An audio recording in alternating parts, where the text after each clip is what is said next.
Podbas, podcast Balai Arsip Statis dan Tsunami.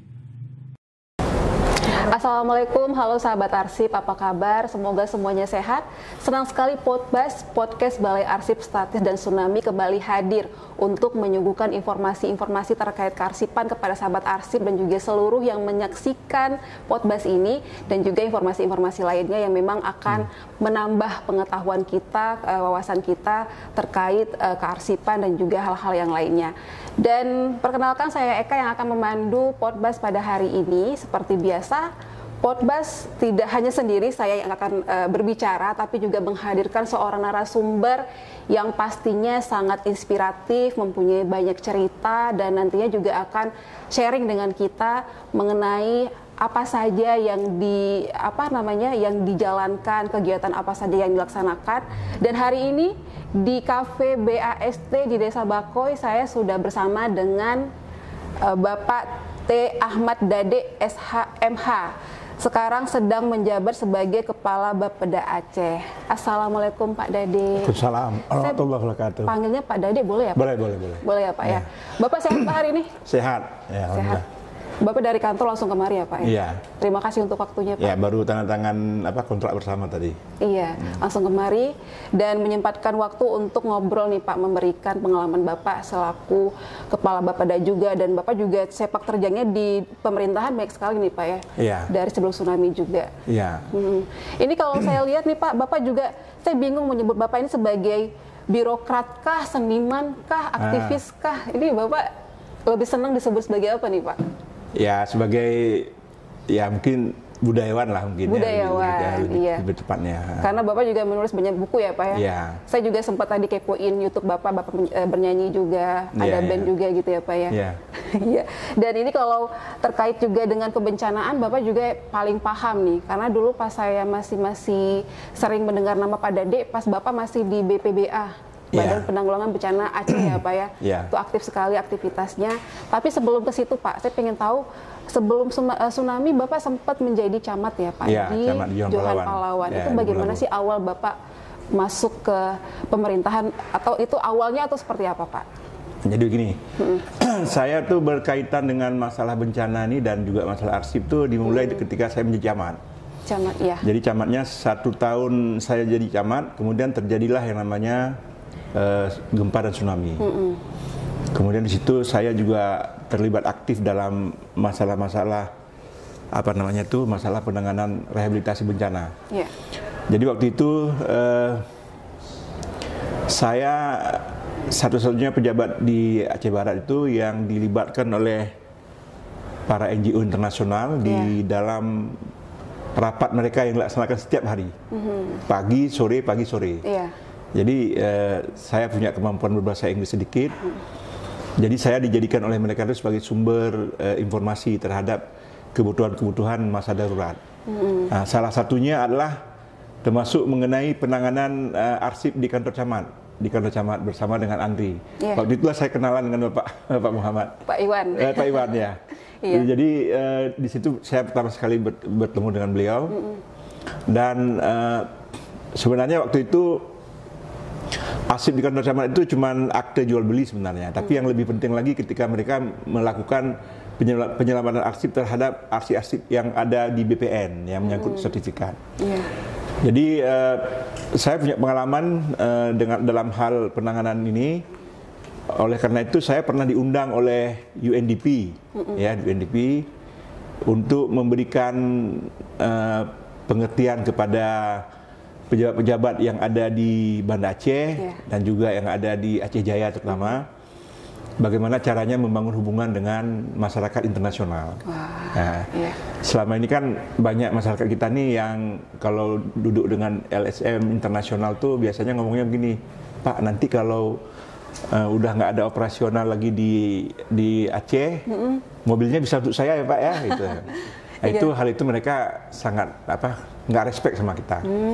Makanya saya selalu menjaga diri supaya tidak terlibat dengan hal-hal untuk kepentingan pribadi saya. Oleh karena itu mereka sangat respect pada saya, sehingga ketika itu untuk merekom aja rekanan mereka tanya ke saya, supaya proyek-proyek perumahan itu bisa berjalan baik. Yeah.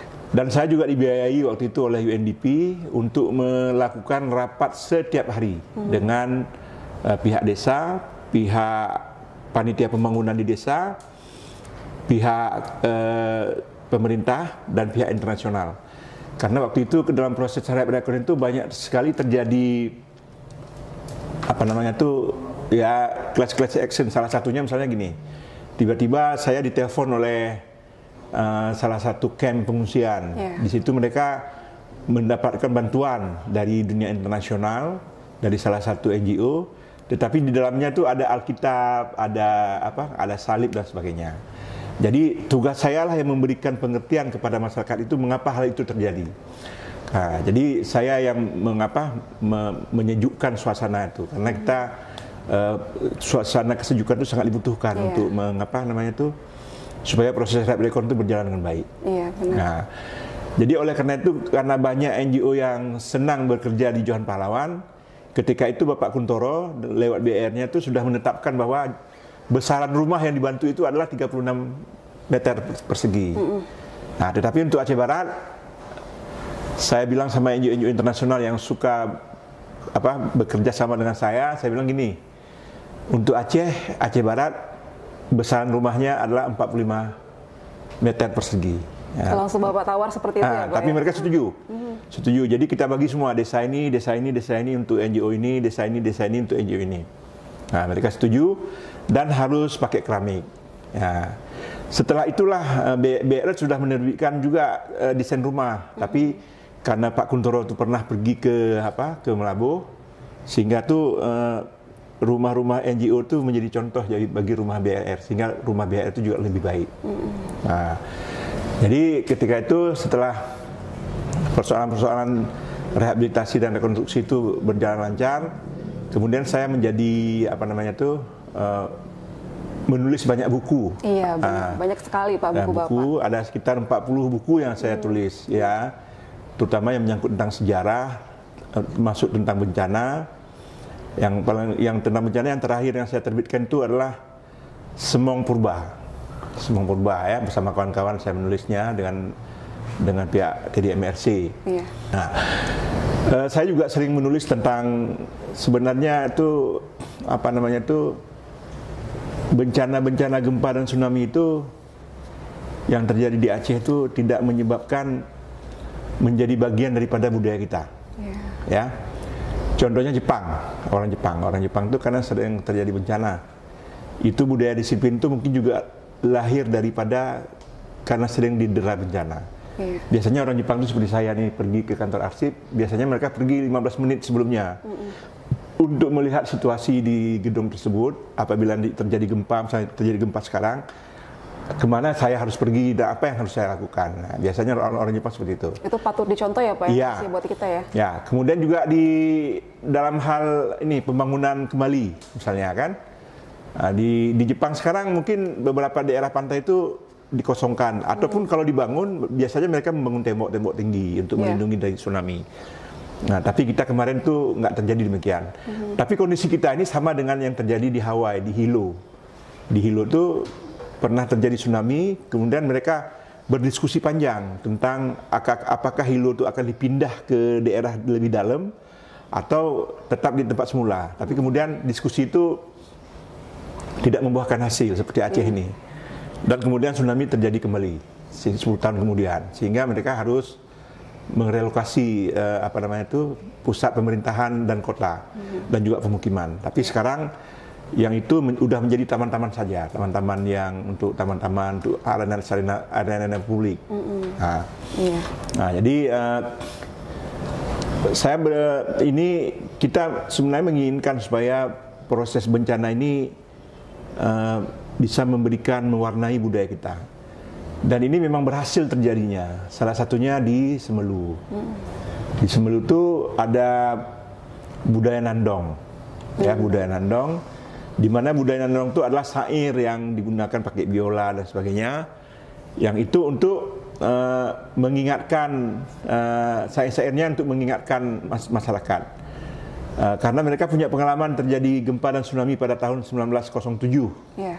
Nah, sehingga pada tsunami 2004 itu mereka cuma ada korbannya kalau nggak salah saya cuma 7 orang. Itu pun ditimpa karena apa namanya itu karena gempa.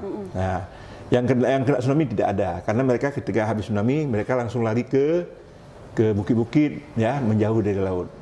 Karena mereka sudah disosialisasikan dari kecil mengenai apa-apa yang harus dilakukan kalau terjadi semong, ya kalau semong itu adalah tsunami, apa kalau terjadi yang namanya linon dan lain sebagainya. Jadi budaya-budaya seperti itu. Jadi saya juga melihat bahwa di Aceh Daratan ini pasca tsunami mungkin juga sedikit syair-syair yang mengungkapkan tentang gempa dan tsunami itu. Ya, walaupun ada, tapi kalau sekarang ini agak kurang syair-syairnya yang untuk mengingatkan orang tentang tsunami. Makanya di Aceh ini sekarang kalau misalnya di kota Banda Aceh sekarang ini kita bayangkan terjadi lagi gempa dan tsunami, gempa lah sekarang ya, itu proses evakuasinya tuh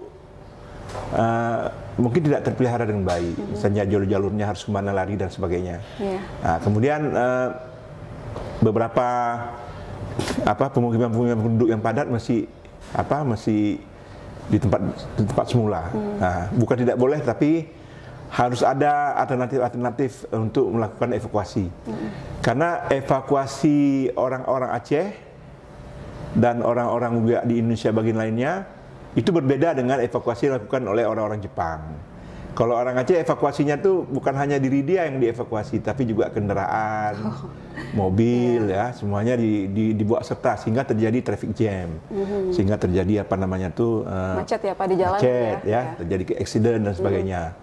Nah, jadi mungkin kalau menurut pikiran saya kita mungkin belum begitu siap kalau seandainya terjadi kembali gempa dan tsunami dengan skala tahun 2004. Nah, oleh karena itu mungkin sudah saatnya kita sekarang ini ada di kurikulum SD, SMP, dan SMA. Kemudian setiap rumah tangga itu memiliki yang namanya skenario kalau seandainya gempa dan tsunami terjadi. Kemudian ini kan menjadi pusat riset. Jadi Aceh ini sebenarnya merupakan laboratorium terhadap tsunami. Karena kita punya museum tsunami, punya pusat arsip tsunami dan gempa.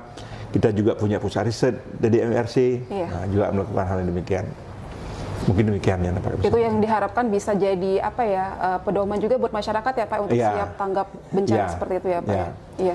Cuman yang kita sayangkan beberapa sekolah-sekolah kita, sarana publik kita itu belum bisa betul-betul mewarnai kalau seandainya bencana-bencana besar itu akan terjadi kembali. Jangankan itu, mungkin dalam hal kebakaran saja kita juga masih mengalami perlu peningkatan supaya kebakaran itu dapat diatasi dengan proses pencegahan. Nah, Pak Dade, ini kembali lagi ke Bapak. Bapak kalau soal bencana pasti lebih paham ya Pak ya, tapi kita pengen tahu, pengen kenal lebih dekat dengan Bapak nih. Tadi Bapak dari Camat Johan Pahlawan, terus juga akhirnya mengupayakan supaya masyarakat yang terkena bencana itu mendapatkan rumah ya Pak ya. Dengan tadi yang dari size yang lebih yang ditawarkan, akhirnya Bapak menawarkan yang lebih besar seperti itu. Nah, itu apakah hubungan Bapak dengan BRR sebatas itu atau seperti apa Pak? Ya, jadi gini sebenarnya kan, waktu awal-awal rehabilitasi rekonstruksi, BRR itu belum fokus pada pembangunan rumah, ya kan? Yang fokus pada pembangunan rumah itu NGO internasional, karena proses kejadian gempa dan tsunami ini itu menjadikan beberapa NGO kecil misalnya di Amerika Serikat ya, seperti CRS dan sebagainya, itu ada NGO kecil. Mereka pusatnya di Baltimore, salah satu contohnya. Tetapi dengan ada tsunami ini, mereka itu pernah mengumpulkan uang satu hari itu 1,5 triliun kalau uang Indonesia. Nah, jadi mereka itu punya mandat semuanya untuk membangun rumah, membangun rumah. Waktu itu kita kan punya kriteria membangun rumah. Kriteria yang pertama adalah mereka yang dibangun rumahnya, yang diganti rumahnya itu adalah mereka yang punya rumah, punya tanah. Ya, itu yang menjadi prioritas. Yang kita ganti langsung di lokasi awal. Kemudian yang mereka yang punya rumah, punya tanah di relokasi awal, tetapi tanahnya sudah sinking, sudah tenggelam atau tidak layak lagi. Yeah. Atau juga ada klaim-klaim dari pihak-pihak lainnya sehingga tidak bisa dibangun ulang di situ. Berarti kita harus cari tanah untuk mereka ini.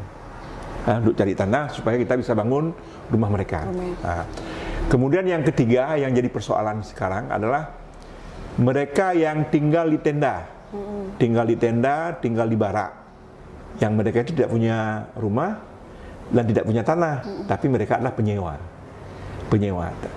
Sebanyak apapun rumah yang kita bangun untuk menggantikan orang-orang yang saya sebutkan tadi, yang punya rumah, punya tanah, tetapi nanti masyarakat internasional akan lihat bahwasanya korban-korban bencana itu masih banyak yang rumahnya belum dibangun. Karena mereka tinggal di tenda dan mereka tidak punya rumah dan tidak punya tanah. Nah, berarti kemudian yang ada di tenda-tenda ini terutama saya bercerita tentang Aceh Barat. Yang ada di tenda-tenda dan ada di barak-barak pengungsian ini, terakhir saya sematkan mereka dengan NGO-NGO tersebut sehingga mereka juga dibangun rumah. Nah, ada NGO yang minta supaya tanahnya diadakan, ada yang diadakan oleh BRR ya, oleh pemerintah daerah. Kemudian juga ada yang mereka sendiri yang membeli tanahnya untuk pembangunan, seperti The Salvation Army itu mereka membeli tanah sendiri dan membangun dan menggantikan bagi mereka yang ada di tenda. Nah, masalahnya kemudian ada juga NGO yang punya dana besar untuk membangun rumah. Salah satunya misalnya kalau di Melabu itu ada Bunda Suci. Bunda Suci, ya. Orang-orang yang di tenda ini sudah dapat semuanya, sudah ada semuanya rumah yang akan kita berikan. Tetapi masalahnya mereka bangun rumah juga yang banyak, sehingga mereka mencari juga orang-orang yang lain yang tidak tinggal di tenda, yang tidak punya rumah dan sebagainya. Kemudian BRR juga membangun rumah yang sama. Ada juga membangun rumah untuk orang-orang seperti ini. Sehingga timbullah wacana seolah-olah rumah yang ada di Aceh ini tidak mencukupi. Nah, mengapa? Karena ada orang yang tidak tinggal di tenda, yang tidak punya rumah, yang punya rumah dan punya tidak punya rumah dan tidak punya tanah, tidak tinggal di tenda, tapi NGO-nya banyak rumahnya, dikasihlah kepada orang-orang yang lain-lain di luar itu. Orang di luar itu nggak sanggup kita sediakan tanah rumahnya banyak sekali. Iya, betul. Nah, banyak sekali. Itulah yang kemudian terakhir Pak Kuntoro menutup BRR-nya bahwa dianggap bahwa pembangunan rumah di Aceh itu sudah selesai. Karena menurut perkiraan kalau di Aceh Barat misalnya ada jumlah rumah yang rusak sekitar 15.000 atau 20.000 rumah. Tapi yang kita bangun sampai 30.000 rumah. Banyak sekali ya Pak? Nah itu. Nah jadi itulah. Kemudian kan ada kelompok-kelompok yang dimobilisir bahwasannya mereka mengapa nggak dapat rumah dan sebagainya. Karena mereka juga melihat orang yang seperti mereka, tapi dapat. Baik dari BRR maupun dari NGO. Nah, itulah masalahnya kemarin. Itu dengan masalah seperti itu Pak, Bapak sebagai itu masih camat ya Bapak saat itu? Masih camat. Itu bagaimana Bapak memediasi dengan masyarakat juga dan juga dengan NGO dan juga kalau mereka datang ke saya pegang yang jelas-jelas saja. Anda tinggal di mana? Tinggal di tenda Pak. Nah, kalau tinggal di tenda kan sudah ada semuanya. Akan dapat dari sini. Nah. Kemudian dia datang, misalnya Pak saya belum dapat rumah. Punya rumah sebelum tsunami? Nggak punya Pak. Pernah tinggal di tenda? Nggak ada juga Pak. Mengapa kamu minta? Karena orang yang itu kok bisa dapat Pak? Itu kamu tanya sama NGO-nya mengapa dia bisa dapat. Nah, jadi semuanya langsung jelas ya Pak? Kalau yang dikelola oleh pemerintahan tetap begitu kriterianya, nggak bisa yang lain. Kemudian pemerintah juga ada punya kegiatan yang namanya Escape Hill. Escape Hill ya. Bukit penyelamatan. Nah, tapi di Melabu kan kita susah cari tanah yang begitu. Iya, betul, Pak. Nah, terakhir saya tawarkan kepada NGO internasional itu untuk membangun toko yang rusak semuanya. Ada yang toko yang rusak, saya tawarkan mereka bangun toko. Bangun toko itu lantai atasnya untuk penyelamatan kalau ada terjadi tsunami. Kemudian ditaruh tangga di luarnya. Nah, ini toko-tokonya ada di Jalan Teguh Umar semuanya. Ada sekitar lebih kurang ada sekitar 200 pintu mungkin. Iya, itu Bapak kok bisa kepikiran ini kayak Bapak jadi seperti penasehat juga untuk pembangunan rumah gitu Pak ya, untuk memberikan saran ada ya, saya tiap pagi saya harus rapat dengan pemilik dengan ketua barak, kepala desa, panitia pembangunan di desa, kemudian pihak kecamatan, pihak masyarakat internasional, dan rapatnya lakukan setiap pagi. Iya, benar. Iya. Jadi memang Bapak juga terlibat aktif ya untuk pembangunan rumah, memberikan masukan-masukan terkait seperti apa rumah yang dibutuhkan masyarakat saat itu gitu ya Pak ya. Iya. Kemudian saya kan setelah jadi camat, saya ditarik menjadi kepala bagian pemerintahan. Kemudian saya menjadi sekretaris di catatan sipil. Kemudian saya dipindahkan menjadi kepala Satpol PP. Jadi saya kepala Satpol PP itu nggak lama, cuma 8 bulan. Tetapi waktu itu kan pengaruh daripada proses Reprekon ini banyak terjadi misionaris. Jadi upaya-upaya pengkristenan di Aceh waktu itu. Jadi waktu itu banyak yang saya cegah lah, dan juga ada beberapa yang saya geledah tempat tinggalnya, karena ada waktu itu 3 orang dari Aceh Barat itu sudah berhasil dibaptis waktu memang itu. Terbukti ada Orangnya sudah ada, terbukti dibaptis, tapi kemudian kita kembalikan lagi mereka semuanya ke Islam. Jadi itu kan juga perlu kita cegah, jangan sampai kejadian. Saya menyebarkan selebaran-selebaran dan lain sebagainya. Jadi setelah itu saya pindah ke Kepala Badan Penanggulangan Bencana di Aceh Barat. Waktu itu Badan Penanggulangan Bencana itu masih baru. Jadi kita branded lah, kita buat bangun bagus sebagainya, sehingga saya terpilih sebagai Kepala Badan Penanggulangan Terbaik di Indonesia nomor 1 BPBD tahun 2012. Nah ini Bapak punya peran penting sekali berarti ya untuk memberikan pemahaman mengenai edukasi bencana tadi ya Pak ya. Terkaitan awal, saya penasaran nih Pak, keterkaitan awal Bapak kan sarjana hukum ya. Tapi tertarik sekali dengan kebencanaan. Apakah memang dari awal karena bencana tsunami atau seperti apa sih Pak? Sebenarnya bukan itu. Saya sudah menulis sejak saya mahasiswa. Kemudian saya pernah menjadi mantan redaktur opini Serambi. Jadi memang menulis itu banyak saya belajar dari Serambi Indonesia. Kalau untuk kebencanaan memang awalnya dari bencana tsunami itu. Dari bencana tsunami, dari kedekatan itulah saya mulai banyak menulis tentang masalah bencana. Harapannya nih Pak, kalau untuk masyarakat juga dengan mungkin hasil karya Bapak juga seperti apa gitu untuk masyarakat kita? Ya, saya pikir nih kita nih memang nggak akan terlepas dari bencana ya. Kita tinggal di era bencana. Mungkin saya pikir itu sudah saatnya masyarakat tuh punya skenario masing-masing lah untuk di dalam rumah tangga, sehingga nanti semuanya bisa terselamatkan kalau terjadi bencana di masa yang akan datang. Baik, terima kasih Pak Dade untuk waktunya Pak.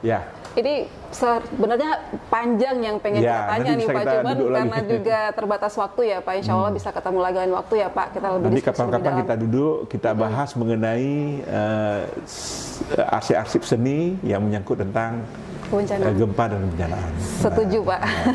Ya, baik, terima kasih Pak Dade. Semoga ini juga pasti menjadi inspirasi buat semua masyarakat juga, generasi muda juga ya Pak ya. Inspiratif sekali dan juga menjadi wawasan pengetahuan buat kita juga. Terima kasih Pak Dade, sehat selalu. Assalamualaikum. Assalamualaikum warahmatullahi wabarakatuh. Baik, itu akhir dari obrolan kita di Podbas bersama dengan Pak T. Ahmad Dade yang sekarang menjabat sebagai Kepala Bapeda Aceh.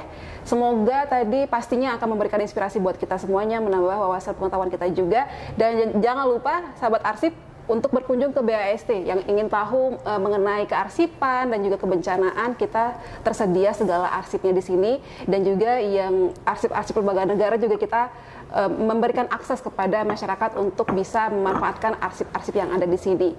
BAST ada di Desa Bakoy, Aceh Besar. Kita terbuka, silakan datang. Dan itu akhir Podbas hari ini. Sampai jumpa di Podbas selanjutnya. Saya Eka pamit. Wassalamualaikum warahmatullahi wabarakatuh. Salam.